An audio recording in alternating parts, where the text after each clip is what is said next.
अगर आपको मेडिटेशन का अभ्यास को जारी रखना काफी मुश्किल लगता है तो ऐसी बहुत सी चीजें हैं जो मेडिटेशन के लिए जरूरी हैं, क्योंकि मन चंचल होता है।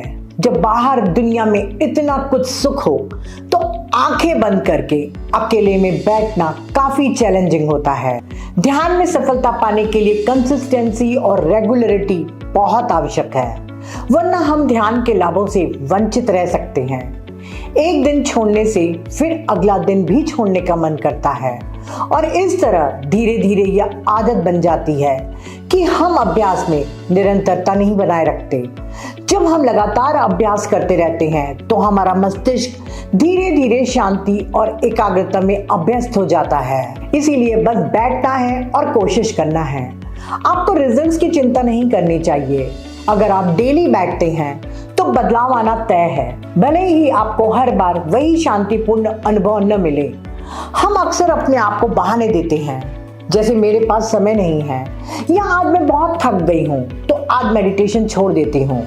लेकिन जब हम इन बहानों को पहचानते हैं और उन्हें खत्म करते हैं तो हम मेडिटेशन को बनाए रखने में सफल होते हैं। एक बार जब मेडिटेशन हमारे रूटीन लाइफ का हिस्सा बन जाता है तो हम इसे किसी अन्य कार्य की तरह जरूरी समझने लगते हैं और इसकी प्रैक्टिस प्राकृतिक हो जाती है।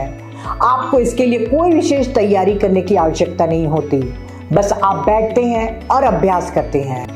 जब हम एक निश्चित स्थान पर ध्यान करते हैं तो मस्तिष्क उसे एक संकेत के रूप में लेता है कि अब हम ध्यान में जा रहे हैं। यह एक मानसिक शांति का क्षेत्र बन जाता है।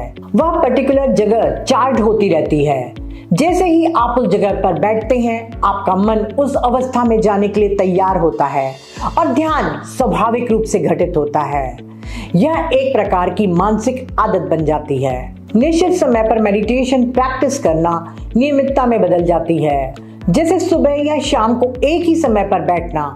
ये आपके शरीर और मस्तिष्क को सिखाता है कि अब यह समय ध्यान के लिए है। यह आदत बनाने में मदद करता है। बिजी लाइफ होने के बावजूद अगर हम मेडिटेशन को प्रायोरिटी के रूप में शामिल करते हैं तो यह हमारे मेंटल हेल्थ के लिए बहुत फायदेमंद होता है। यह सेल्फ केयर है जो हमें तनाव, चिंता और अन्य साइकोलॉजिकल इश्यूज से निपटने में मदद करता है।